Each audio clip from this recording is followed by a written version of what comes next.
I have this ongoing joke that people tell me that their grandmother's black beans are better than mine. Yeah. Yes, I'm Yes, they never are. I'm never gonna beat your grandmother. Like, That's right. But right? she doesn't have a restaurant.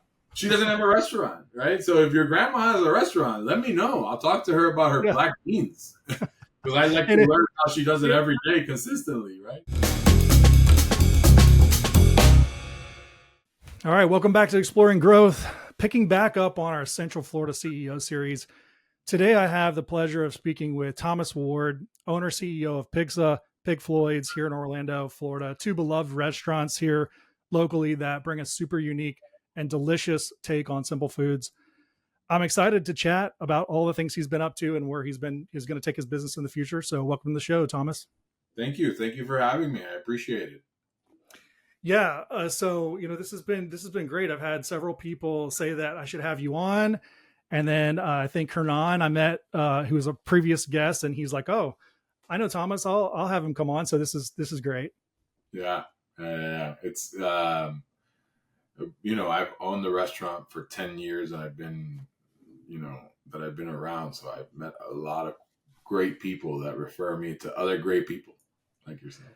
So just for my audience who doesn't know who you are, tell them who you are and what you've been up to. So my name is Thomas Ward, and I started a little barbecue joint called Pig Floyd's 10 years ago, almost to the exact date. And I also own another concept by the name of Pigzza, which we started last year. And pretty soon, at the end of this year, we'll have Pig Floyd's Lee Road which is our new store with a drive-through. So cool. That's awesome. Yeah. I've been into Pig Floyd's. It's been a while, but enjoyed the food. And my brother's actually a really big super fan of yours, and the food has spent a lot of money there. Yeah. I gotta meet your brother. Yeah, I know. We need to make that connection. But when we did an intro call, I don't know, about a week ago, just to kind of get to know each other and everything, and something just to kind of kick off this conversation that you mentioned early on is just kind of what you're trying to do with your businesses.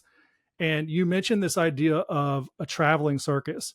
And I don't know if that was just something that you said to me or if that's like literally like a philosophy, but I thought that was so interesting. So tell us about your traveling circus you're building.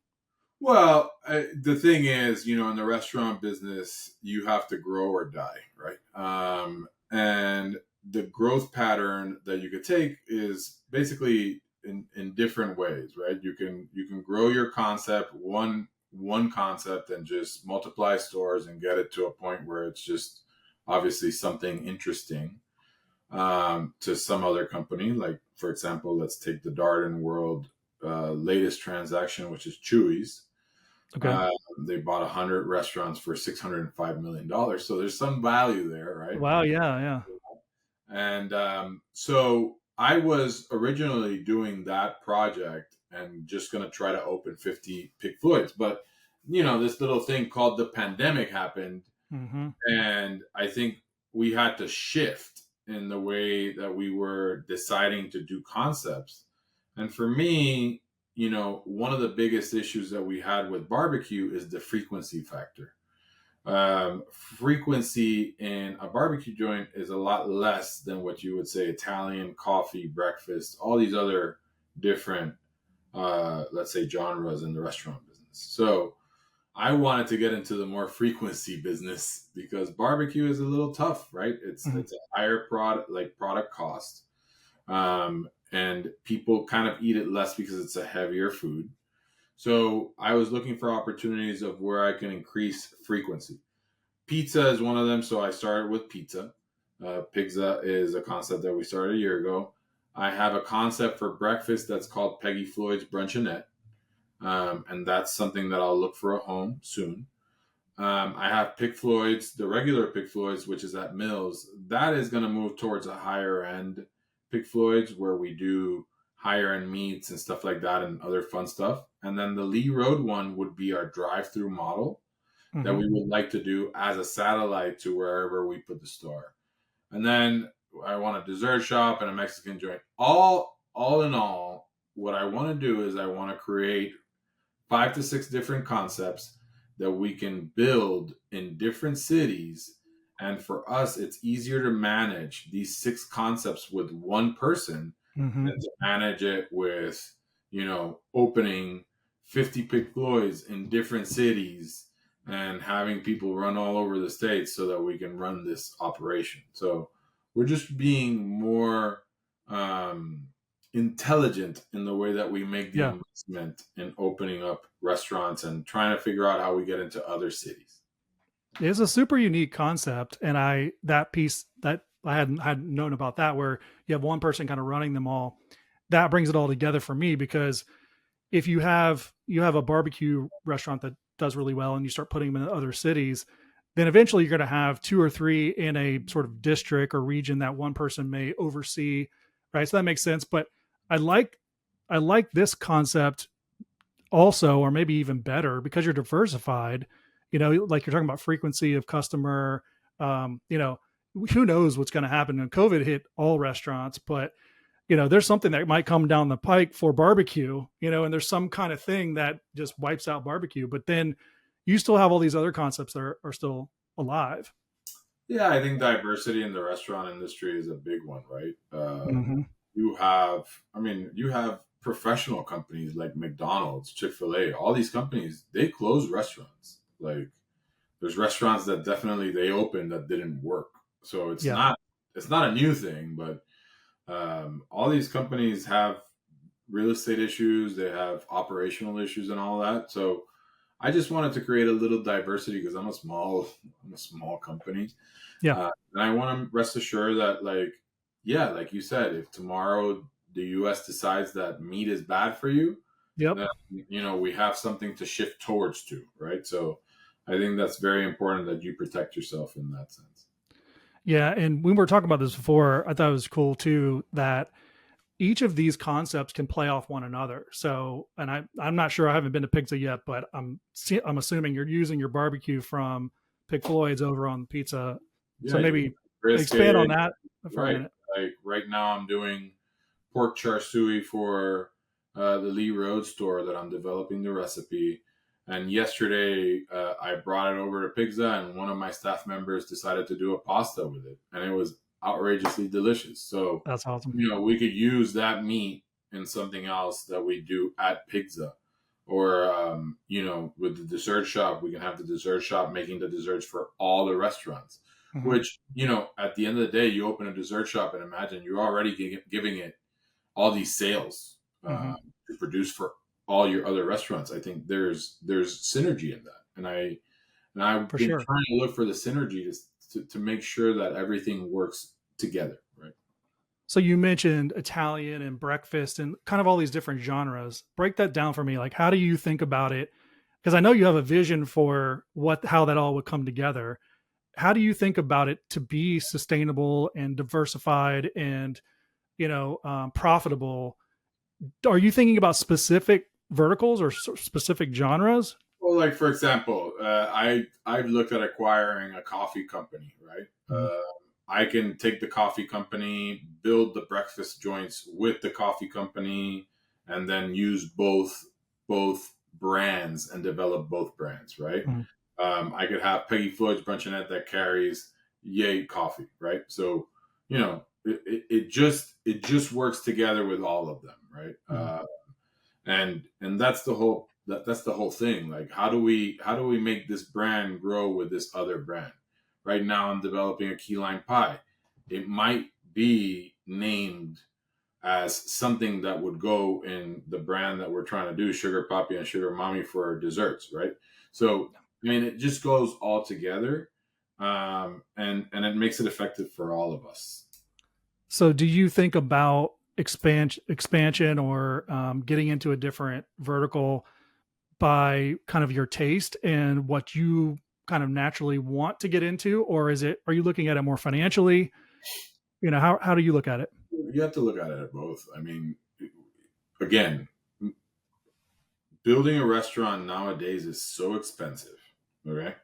So you have to find ways that you can actually try to protect yourself from that, right? A coffee shop might cost $300,000 to start. Mhm. Meanwhile, a restaurant might cost $1 million. So, that way you can have less financial implications in terms of me opening coffee shops, and all of a sudden I can open 100 coffee shops at 300,000. It's a Mhm. very different game than opening, 100 restaurants at 1.5, $2 million. Mhm. So, I mean, you have to make the decision. Yeah, Is sure. the coffee shop going to make more money and investing less? And it's a product that somebody goes and tries every day. Right. Or are you going to get into, I don't know, let's use Mexican and, maybe something that people go every other week, right? So you have to use the frequency. I also love all these products. I love coffee. I love breakfast. I Yeah. love I love Mexican. I love pizza. So I'm a user, right? Yeah. I get high on my supply. Yeah, and it seems like you're a dabbler too. I mean, you're kind of experimenting in the kitchen, and you're like you're passion. You have a passion for food, right? I do. I have a passion for food, but I will tell you, being in this business for this long, sometimes you lose it, right? Yeah. And it becomes all operational Mhm. problems every day. And you kind of have to look back and see, hey, why did I originally get into this? And Yeah. what are the things that I like about this business? And let's get back into that to see if you can get Yeah. some sort of like, drive again. Because like anything, I think I talk to other entrepreneurs. You get into business and you're all excited and Mhm. you have all these ideas, and all of a sudden you get hit with the reality of operating the business and the necessities of that business, and it becomes something that creating recipes becomes in the rear view mirror, something that you don't look at, and all you're trying to do is how do I get through today, and Yeah. what staffing issues do I have, or what product issues do I have, and and, Yeah. and it takes away the fun, right? Yeah, you gotta find the love again. Did that happen to you at some point? And if it did, Right now. have you? I was about to say, did you find the love again? And where'd you find it? Well, no, again, things happen, right? Pigzza took me 2.5 years to develop. Lee Road has taken me 2.5 years to get through permitting and financing. So you're talking about 3 or 4 years that I've been just in development, Yeah. and I only have 2 stores. So you're like, man, that's a lot of work. Oh yeah. You haven't Uh, even got to the love part of it. I haven't even gotten to the love part. It's a lot of work of just permitting, money, looking Yeah. for, trying recipes at Pigzza. We tried things for 6 months, and that was great. But then the Hmm. operations of running that restaurant and opening and just changing them. I've changed the menu there probably 12 to 15 times to adjust to Wow. what the market was asking for, right? Uh, Yeah. you I mean, when I would you I would think that a change in your menu at a restaurant's a pretty big deal. To do it that many times, you have to it be. is, right, it is, it isn't. I think there's certain dishes that people like, there's certain Hmm. things that people don't like, and Yeah. then you have to adjust really quickly, especially when you're developing a concept to replicate. Is very different to developing a restaurant that you just want to have one of. So Yeah. at one, you can do things very differently than you do it at something That's that right. you replicate. And Yeah. and I go into it with the intention of building more than one. So this is really a project of how do I get this right so that when we go to the next shop, I know what I It want works. to do for the next one, right? Yeah. Smaller menus, all these different things that you have to look at so that you can run the operation correctly.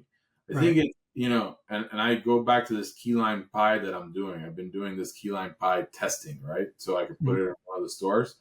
And when you try other key lime pies and you look at all the ingredients that they have, Yeah. there's things in there that you are like, what in the hell? Like, Yeah. this is why this pie lasts 2 weeks, Yeah. right? That's right.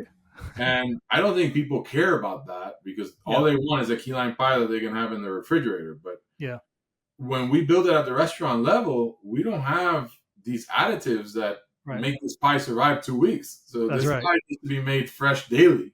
It's not a science And lab. it's Yeah. yeah, and all of a sudden now this becomes like, and that's what I'm trying to put out in social media is just people understanding that we don't have additives. We don't have science like that.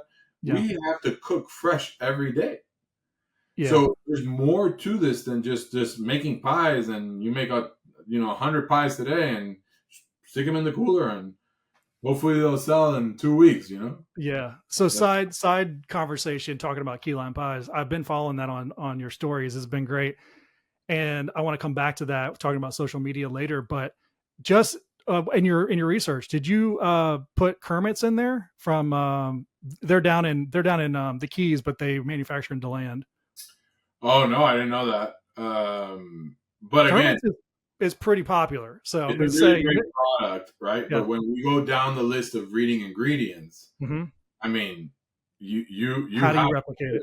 yeah, you have to put Yeah. stabilizers, you have to put other things that carry that, because Yeah. Yeah. Trinidad ain't sending that package overnight to your No, house. they've, Right? So, yeah, you're right about that. so that, It's really good though. it's great, Yeah.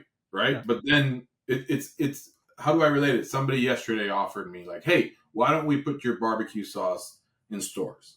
And I went, perfect. Yes, we can do that. Now Mm-hmm. we have to go to a co-packer and Mm-hmm. see what is that co-packer going to add to that, so that you can stabilize it and make it Mm-hmm. shelf stable for 3 months, 6 months, whatever. And how is that going to change the flavor? That's right. Because it does. I mean, and 100%. 100%. So then now we're in a different business. It's not the restaurant Yeah. business. Really, now we're in a packing business. Yeah. And that recipe is totally different. And that's something that I personally have not really gotten into, because I want to make my product fresh. Mm-hmm. I want to have the best ingredients that I can, and that's why you see that on social media, that I'm showing you, like, Yeah. this is what you can do, and this is the shelf life of a real product. Yeah. It's Uh, true. when you see it at Costco and it has a shelf life of a week or 2 weeks, read the ingredients, like Yeah. Santex gum. I don't know what other things they have. Like Yeah. they put so many things to just be able to hold that product. Well, let's go to the social media conversation for a minute, because I have to say that I really like the way that you're utilizing social media. I hadn't been following you until just recently, but I'm enjoying watching your stories on Instagram, and as you're building these key lime pies. And if anybody's not following, you need to go follow that. It's really entertaining, because I'm not in the restaurant business, and I don't really know. I mean, I've worked at some restaurants, but it's cool to see someone who's so passionate about what they're doing, not only the growth of their business, but they're still in there in the kitchen, literally working on new ingredients, new recipes, new products. And I think that this is how social media should be used by companies. I think, in my opinion, you should be using stories to tell a story, right? And your post should be very story Oh, driven and relatable to your audience, right? And I really feel like you're connecting your mission with your audience through the things that you're doing. but I wasn't. Okay.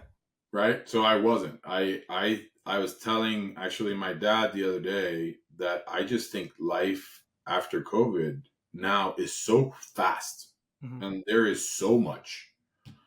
You could sit on Instagram for hours watching memes and Mm-hmm. sending memes to other people.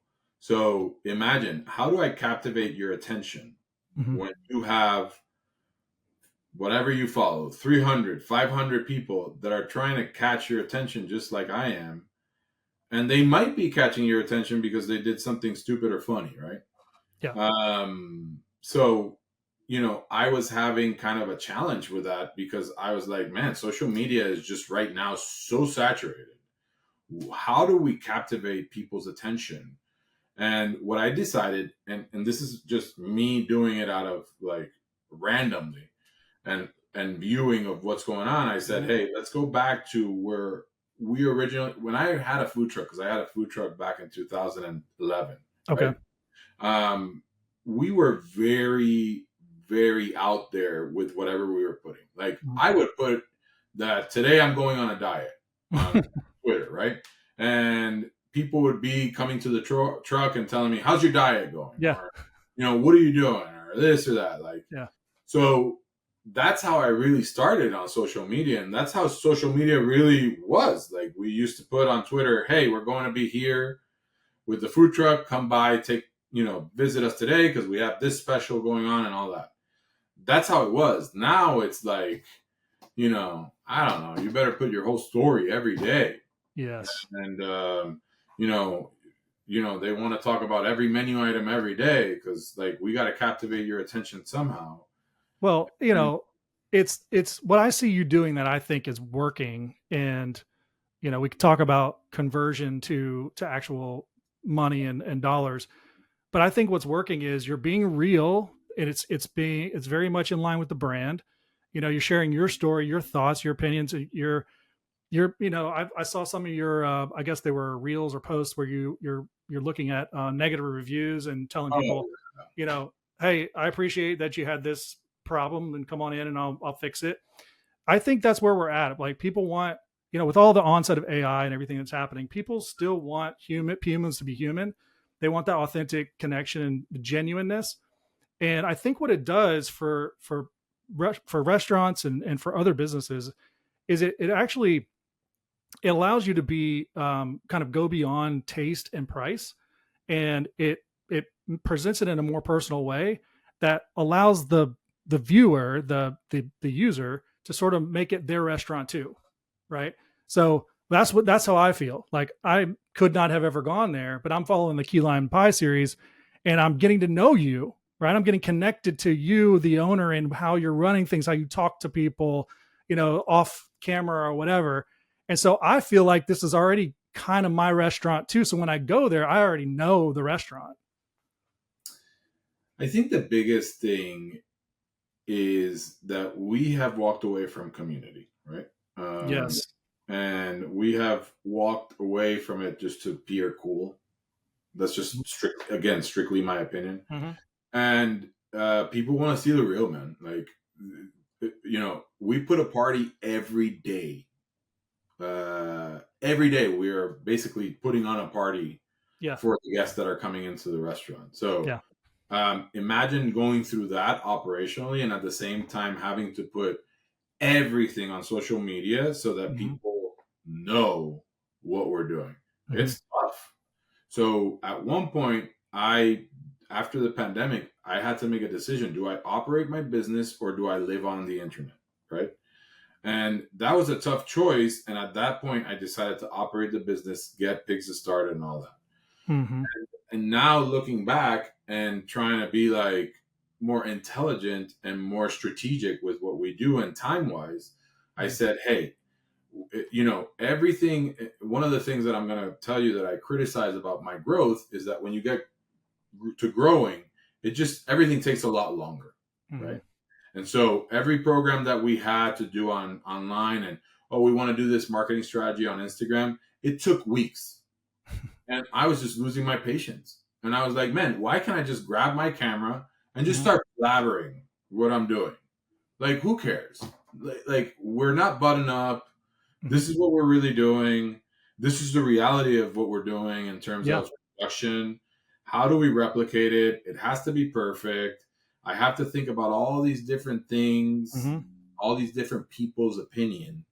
So I just want to put it out there because that's a difficult thing. Imagine you going to work and somebody following you around and telling you how you do your job every day at every moment. Yeah. Super, super hard. Yeah. You're hard.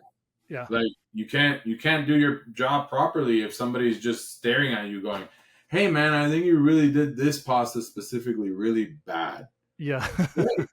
We messed it up. Yeah. Let's come back. We'll give you a new one." Right? Like, Right. I don't know what to say. Like, I don't know. We're trying to play a law of averages, and Yeah. that's Well, it's yeah, harder, right? it is. Yeah. We're But with people's taste buds. I think it is super hard because there's a lot of emotion wrapped up in that purchase, right? That whole experience is, like you said, you're putting on a party. They want to come to the party and feel like they went to a party, and they want all the boxes checked. But I think what you're actually doing is sort of a reverse strategy where you're putting yourself, your personality, your personality and the way you operate your business is your brand, right? Yes. I mean, it is. They're one and the same, and eventually they're going to be disconnected as you scale and expand. But right now they're one and the same. So you put yourself out there like you are, you will eventually, in probably very quick time, build what they're calling these days super fans. But building a community of people who feel like it's their restaurant too. And Mhm. then you work on strategizing. Then you work on, okay, what do we do with that versus how do we create something that's not as authentic, right? That's just going to be more of a business plan than it will be, you know, the real thing that people want. People want access to the party, I guess, to use that party analogy, before they come to the party. So they feel like they belong to the party. I don't know. I just came up They with that. want to be in the text thread, Yeah, that's the it.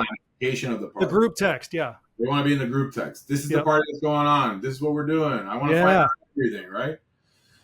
One of the things that I want to tell you is that I think it's interesting in the restaurant business is we do this party every day, right? And then the people that are in the text thread Mm-hmm. listening to about what's going on in the party, they're still coming in and they're expecting that the air conditioning temperature is correct, that the music is at the right sound, like at the right level, that the lighting is at the right level, that the people that are in the party are cool, that Yes. that the food is great and it's coming out in a timely manner, that the drinks are coming out great in a timely manner, Mm-hmm. that the server talked to me the correct way, that you get what I'm saying? Oh Like yeah. they're in the party, Oh but yeah. they also have all these expectations that we need to fulfill. Yeah. And then when you put flavor profiles, how you're saying, that's a very Mm-hmm. opinion, emotion based situation. So now we're dealing with emotions. It's not like I'm just feeding you. Yeah. Now it's like, does this taste good? I have this ongoing joke that people tell me that their grandmother's black beans are better than mine. Yeah. Yes, Yes, they are. I'm never gonna beat your grandmother. Like, That's right. But right? she doesn't have a restaurant. She doesn't have a restaurant, right? So if your grandma has a restaurant, let me know. I'll talk to her about her Yeah. black beans because I like to And learn how she does it every day consistently, right? that's right. And if you went to her restaurant, you would probably tell her your black beans are better. So, Hey, man, like, so I just want people to recognize, and another thing I want to tell you, I put my phone number out there. yeah. Okay, my personal cell phone is in the internet. So Yeah. if you have a problem at my restaurant, you can talk to me directly. You can text me, call me, whatever. Yeah. And people seem to be so impressed by that. But at the end of the day, this is my livelihood. Yeah. So if I'm not out there and I don't get it from other restaurant owners that don't put themselves out there. Like, hey, I'm open to criticism. If you don't like the dish, come back. We'll fix it. We'll make you something else that you'll like. But please let us know, right? Because that's the only way we're going to get better. That's the only way we're going to be able to keep this restaurant going and more popular and all that. Yeah, for sure.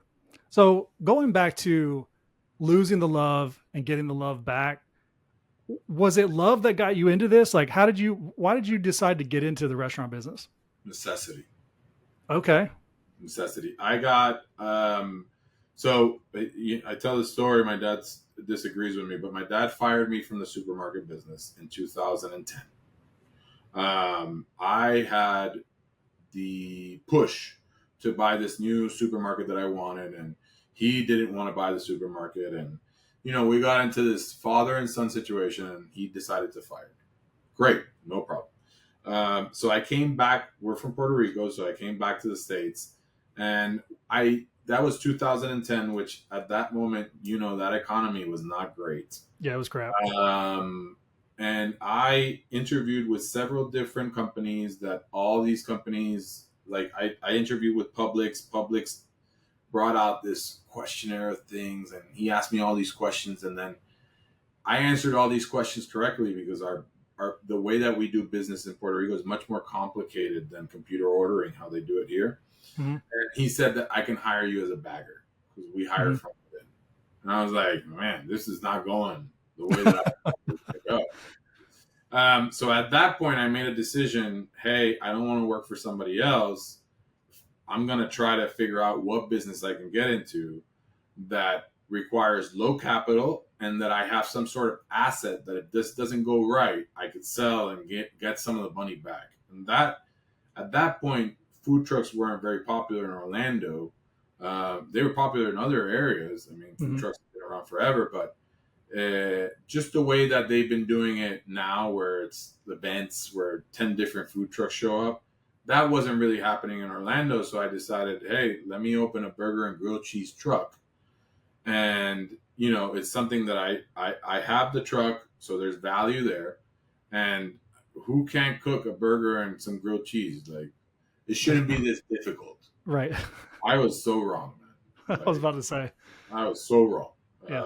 I That food truck was the biggest learning curve that I've ever had in my life. I learned so much about what not to do, what to do, how to cook, not to cook. I mean, What's the uh, biggest thing that you took from that experience, would you say, looking back on it? you know, and it's funny. People guessed like to be in the know of what you're Hmm. doing, to be very involved, right? Because the food trucks at that point was very involved because it was Hmm. all on Twitter, like, Yeah. it was back It's and out forth. there. It's out there. Um, you tend to learn a lot of what the consumer does.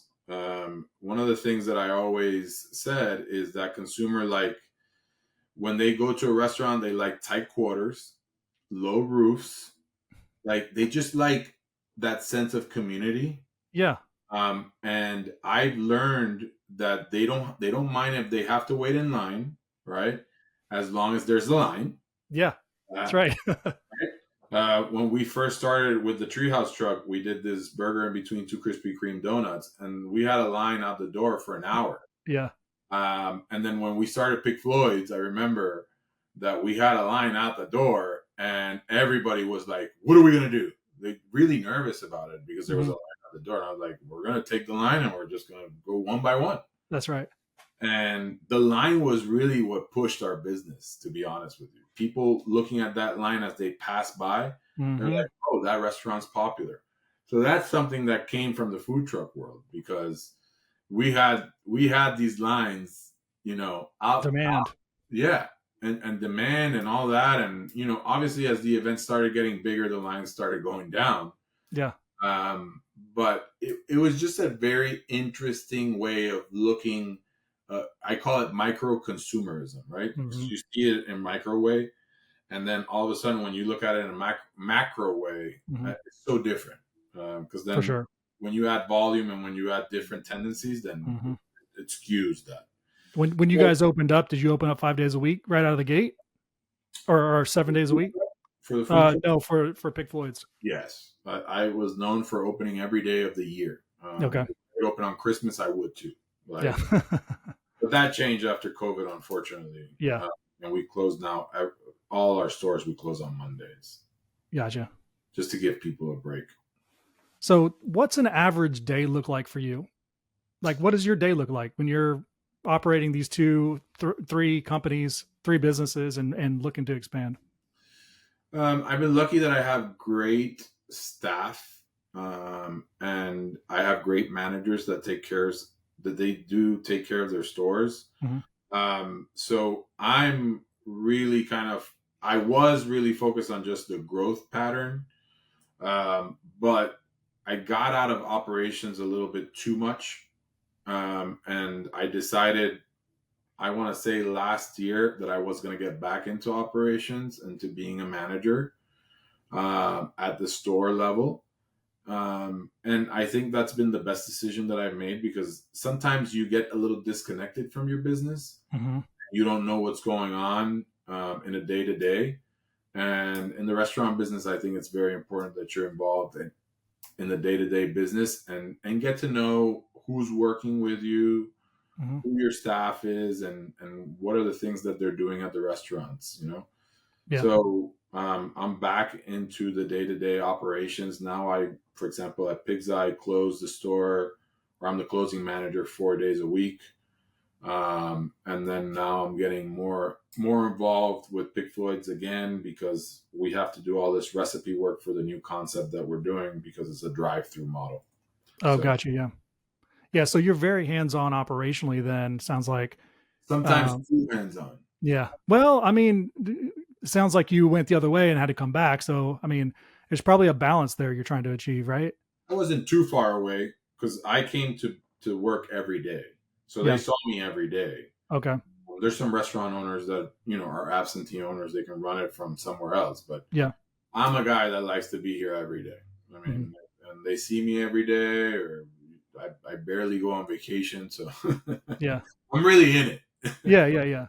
So as you are looking, you have this vision for growth and expansion, and you're building your circus, traveling circus.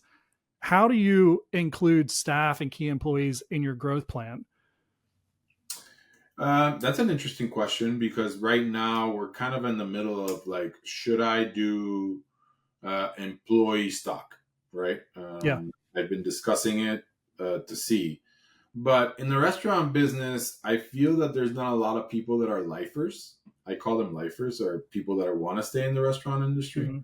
I think we carry this persona that we're kind of sometimes like a temporary Yeah. job for More of a people. job than a career. Yeah, Yeah. like job. Like, hey, I need some extra money. I'll go work evenings at the restaurant while I have this other job, or while I Right. figure if I'm going to go into nursing. Or there's so many different jobs that people go out, and I'm, for me, my idea is always, I tell them, how long are you going to be with us? Just be straight. Like, if you're going to Hmm. be with us 6 months, a year, whatever it is, but when you're here, let's try to show you some things that involve everyday life. Hmm. I think in the restaurant, everybody should work in the restaurant industry, because I think that gives you patience, Hmm. right? You need to learn how to work with people, not only the people you work with, but guests. Oh yeah. That's where they get to experience the emotion that you're dealing with, on a day-to-day basis. Emotion, man. There's Yeah. just so much. I mean, if somebody's mad that their chicken today is a little bit saltier, like, this is the end of the world, Yeah. and I get it, Yeah, right? I agree 100%. We're trying to figure out how to get our kids to work in the restaurant business, serving tables or doing something as they're coming up through high school. One of our daughters actually works at Publix, ironically, and she's doing good. She started as a bagger and she's working up. And then our other son, he's only 15, but I work both my wife and I worked in the restaurant and coming up, and kind of made our way and got our stripes and did dish tank and serve tables and all that. And it's such a rite of passage, I think, that a lot of people don't have the reward of going through that. Because I can just think of, we were up in North Carolina visiting some family, and on our way back through Atlanta, we stopped at a restaurant that looked pretty good. It was like a Thai restaurant or something. And so we all go in there, and we're all just tired from driving. We're very hungry. Like, it was on us, right? And we got the worst server. The best thing you could do is fill the waters. It was so bad. And I knew who the owner was because you just can point them out. And I could see she was sort of keeping her eye on our table. And it took us probably 30 minutes to get one plate of 6 or 7 plates that were supposed to come out, family style. And then when it finally came out, she happened to be there delivering it, and I was like, I'm sorry, but this is like stone cold." And she knew it because they had waited for the last dish to bring them all, and it sat up there for too long. And I was just like, if I didn't have the perspective of being in her shoes, of serving tables and doing all that, probably would have blasted her and been like, "Oh, what is this horrible service?" But I just knew they were booked. They were all like really working, and I knew that she was dealing with this server who's probably incompetent. I could just see the whole interaction. So I was like, "Hey, this is too cold. We can't really eat this, but it's not a big deal. If you want to just go heat it up or something, bring it back. We'll eat it." Like, trying to have a little bit of empathy and for her. But I wouldn't have had that perspective if I wasn't in her shoes. So people like you that you have on your staff, and leaders you're trying to bring up, like, they're going to go through that fire. There's no way around it. There's no way around it, man. I He's can't. like, "You're I speaking can't. my I language." just can't avoid it for them, right? I Yeah. can't live No. it for you, Right. and I have to support, my staff in whatever way they decide to deal with the situation, right? Right. Because they're really who's taking care of the guests, and I'm Right. very thankful that they do a great job. And we've Mhm. been lucky that in both stores we have very, very nice staff. Everybody's very nice, talks, they say hi. That's what really restaurants are supposed to be. Yeah. I just think again, I think the industry has changed a lot. Now that I'm in a full service restaurant, because I've always been in fast casual, right? Yeah. One of the things that I see at Pigzza is just people being in a hurry. And, I think what used to be the full service experience used to be something that you're going to a restaurant, it's probably going to be an hour and a half to 2 hours. Mm-hmm. And I have people walk into Pigzza thinking they're going to get out of there in 45 minutes. Yeah. Or 10 And minutes. or 10 minutes, Yeah. whatever it is, right? But there's other people ahead of you, right? That's right. And, barbecue is a product that you make overnight and you can hold it. Mm-hmm. So it's a lot easier to get a ticket out in 3 minutes. That's right. But when you're cooking a pizza, it takes 6 minutes. Mm-hmm. A pasta takes 7. I mean, and that is without any dish in front of it. Mm-hmm. So I just don't know what to tell you. Like, some people just lose it because we're taking too long. And I'm like, I don't know. I mean, go to Domino's. Yeah. Like, I mean, sometimes I feel that way. I don't want to lose guests, but like, I tend to think, how long does it really take you to make a Caesar salad at home? It takes you a while, right? Because you have to if you even know how to make one. You even know how to make one. But let's say you buy the ingredients. You have to cut the lettuce, you have to cook the chicken, you have to make the sauce. Like, you have to do all this process. It's not going to take you 2 minutes. Which is why they came to you. Right? So then all of a sudden, what? You went from home saying that it will probably take you half an hour to cook and make a Caesar to me taking 8 minutes, and you're already going like, wow, that's a lot of time. Like, this doesn't make sense to me. Right. So I just feel like a lot of people are living a very hurried life, and we have to get back to what restaurants were really for, or were really like in the past. Yeah, I agree. And you enjoyed the experience, and you were there because you wanted to listen to music, and you wanted to see people, and you wanted to enjoy the whole experience. Not, I need my food in 10 minutes because I need to be out of here. Or a lot of people staring at phones. Like last night, there was a couple having dinner at the restaurant, and I seriously watched them, and the whole night, the whole experience, they were on both their phones. Yep. Like, so they were just eating separately. Yeah. It's like, why did you even come out? You could have done this at home. You could have done it at home. We could have ordered takeout through Uber. We have Uber. That's right. Listen, this has been a great conversation. I want to kind of round this out. And I want to talk to you about your podcast, Beyond the Smoke. Yes, so I listened to the episode with your father. Oof. What a special episode. Yeah. I mean, just what struck me about that was what a thing to have a recording of your father's stories for your kids and their kids and beyond, for the life that he lived and the stories that he had. Amazing. So that was like, that stuck out to me. Tell me more about what you're doing with your podcast. Originally, again, at COVID, right? We were at that point. How do we get people's attention and all that? And I said, I think it's time that we do a podcast, but we drew other business owners. It doesn't necessarily have to be restaurant guys and stuff like that. Yeah. And we talked to them about their story of coming up, because, more and more it resonates out there. Entrepreneurship is probably the hardest job there is, right? Yes. I was telling somebody today, imagine sometimes you going into work and you're paying to go to work. Because today it was just a terrible day and sales were bad, and you walk in and you're paying to go to work. How would you feel? It's a good analogy. Right?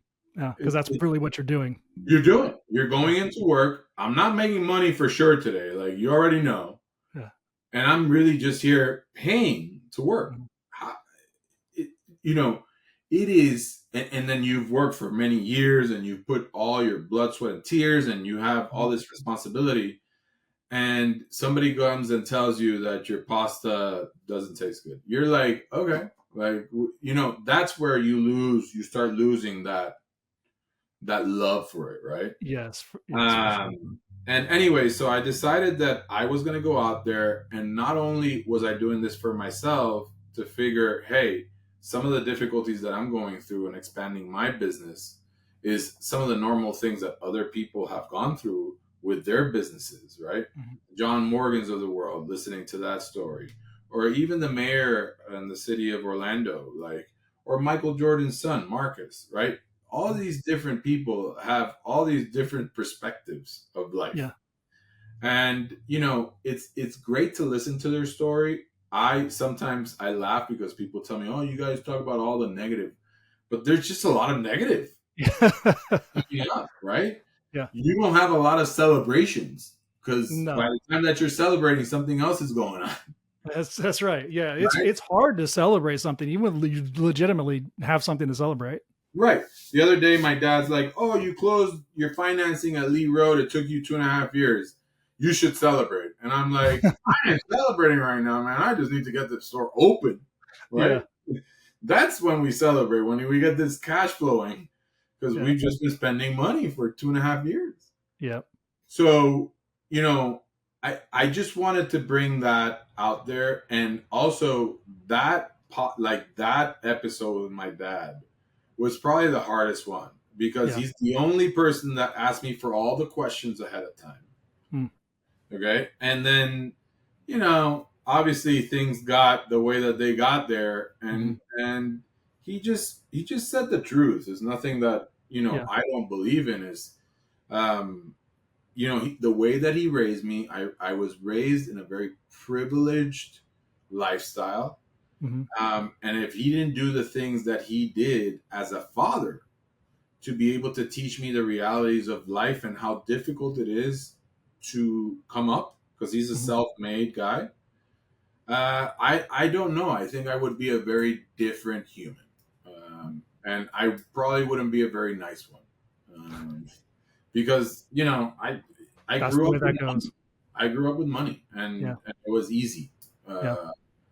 So uh, that 2010 getting fired and all the hardships that I've gone through to be able to build the company to what it is today Mhm. has made me the person that I am today, and I'm really appreciative of it. Yeah. Now, if you ask me in 2010 when my dad fired me, I would tell you really nasty stuff about my dad, right? It Because would I be a thought different story he was the probably. biggest asshole in the world. Sorry Yeah. if I can't say these words. He was. You're good. So I just think that it had to happen. Mhm. And it's cool that I was able to grab that in a video Yes. of him expressing that. So the podcast, though, I think is going to take a different direction moving forward. I think Okay. I'm going to be a little bit more um, cooking, Mm. bringing in people that we can work on recipes and we can talk as we cook. I like Uh, that. and change it up a little bit, because it's great to listen to conversations, but again, the podcast world, I think, is also very saturated. For sure. For sure. I can tell you having one. Yeah, I mean, it's super saturated, Yeah. not in a bad way. But the other day, and I personally am not a big podcast guy. I Mhm. listen to it when I'm exercising or stuff like that. For the first time, I listened to a 3.5 hour podcast. I watched it, actually. I like watching Mhm. it, which was the podcast that they interviewed the founder of Starbucks, Okay. in this podcast called Acquired. I don't know if you've heard of the Yeah, podcast. I've listened to some of their episodes. They're Yeah, good. Yeah. I thought it was great because you Yeah. deep dive into the way of the company being built, and you Yes. learn all these things that they did, and Mhm. it was amazing. So Yes. that's something that I feel like with my podcast, even though I have a smaller amount of, fans, if you want to call them, Mhm.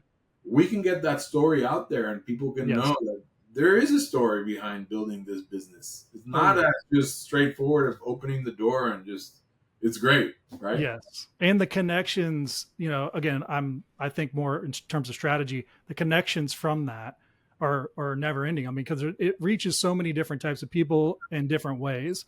It's just connecting people to the story and then letting it kind of do what it's going to do. But I agree with you. I think that's a great format.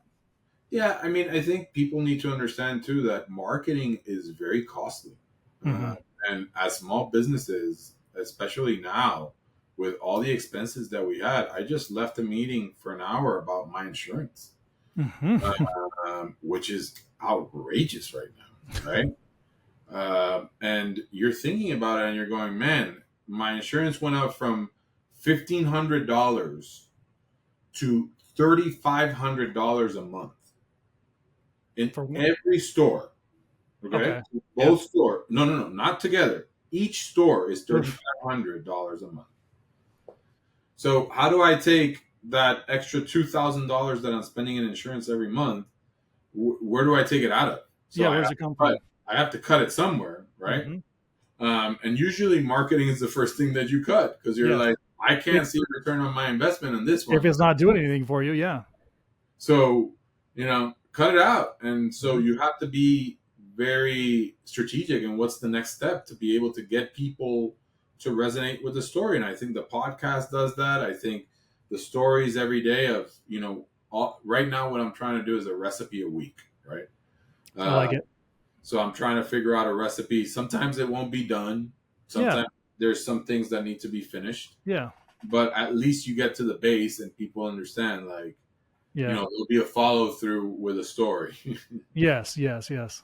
Yeah, Yeah. Well, I like that. I think that's great. I'm going to tune in for it. I think it'll be great. appreciate that. This has been an awesome conversation, and thanks again for coming on. Sorry that I talk a lot. No, no, that's what I want. No, I mean, I'm not here to talk. I'm here to Yeah, just interview, right? So you did great. All right. Well, if people want to get in touch with you, obviously Beyond the Smoke is beyond the the smoke. podcast. And Yeah. then how else can they reach out to you? Big Floyd's, Pigzza on Mills is our Instagrams. Okay. Um, and just watch the stories, Yep. and it's a lot of fun. We're Yep. having fun now, and I can we're tell. trying to put the material out there so that people know that we're stuck in a building for 12 hours a day. We just got to figure out how to have fun with those 12 hours a day. That's good. Yeah. Yeah. Well, I think you're on the right track Thank you so much for having me on. for sure.